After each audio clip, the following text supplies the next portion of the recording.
Ano yung pinakamagandang love song for you? Bilang Feb-ibig mo. Oo, Feb-ibig. At bilang magpupusuan tayo sa Araneta sa 14. Ano? Your love. Ah, Your love is... love it! Tingnan mo, kung anong ginanda ng mukha mo sa pinangit ng boses mo. Nagboluntaryo pa talaga siyang makaunod. Your love is like this. My God, parang Lola Honor na nasipon na hindi mo maintindihan. Your love. Ano team song nyo? Your love po. Yung alamin. Your love is like a rose. Gagahen. Gagahena. Oh, parang pag tinanong, ano yung nasa leg mo? Tattoo ba yan? Gagahen na yan. Ilan taon ka na nung sinabi mo yung pinababa ka sa stage? 2 Anong months. Ilan taon ka noon? 9 years old po. 9? Singing contest to. Apo, Saan? Sa Binyan po.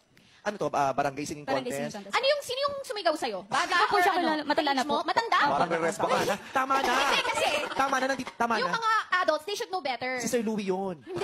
Ako nga sumali ko ng miski. Abot-abot mura ang inabot ko. Totoo ba? Oh, pangit. Kabayo. O, kaysa mabuisit ako. Ano ginawa mo? Nagaganyan na. Talaga ba?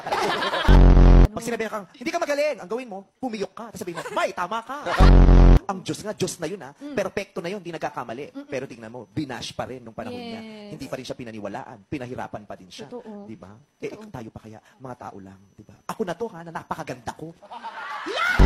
Ako na to na almost perfect ha. Almost perfect but not quite. Oo, konti na, isang hibla na lang ng bangs, yung ganon. Oo. Sa tingin mo, ano yung kulang para maging perfect? Ano no? Ano yung kulang para maging perfect? Bangs nga. Sabi ko, anong kulang? Bakit di mo narinig yun? Pero kaya mo din yung mga kalmado lang? Apa. Sino favorite mo naman sa ganung genre? Si Moira po. Oh, wala nang kakalma pa doon kay Moira. No? Yung talagang pinaka. Kung sa Idol Philippines, nag-aaway-away na, kalmado pa rin siya. Hindi, kalmado talaga. Hindi marunong magalit yun si Moira. Ang boses nung gano'n. Lambing po. Hinold up nga yun sa recto, umiyak lang. Hold up to, sabi niya, pasensya. Mga kinakanta mong gano'n. Mga bang. Mga Bang, bang into the room. Maraming salamat po sa ating Puno-Barado, Mr. Riva. Natutulog ka ba habang nagsishow? Hindi porkit nakakulambukang damit, pwede kang matulog. Medyo siya ni Jong! Pakita niya po. Medyo siya ni Jong! Tulala! Bagay ka! Ang ganda pa ng kulay ng mukha mo dyan. Jowa ka ba ni Shrek? Taray, sa barangay niya may sisig.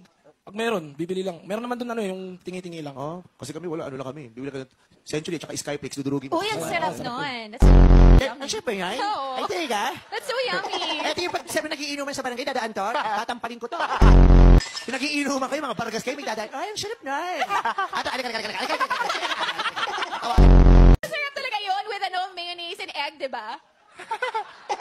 Huwag kang makadaan-daan sa kanto namin, sinasabi ko sa'yo. Diba? Ginagawa nyo ito sila. Lagyan mo sa Skype. Wala kami ganun, wala kang mayonnaise sa mahal pa nun. Ako nagigigil, susumpit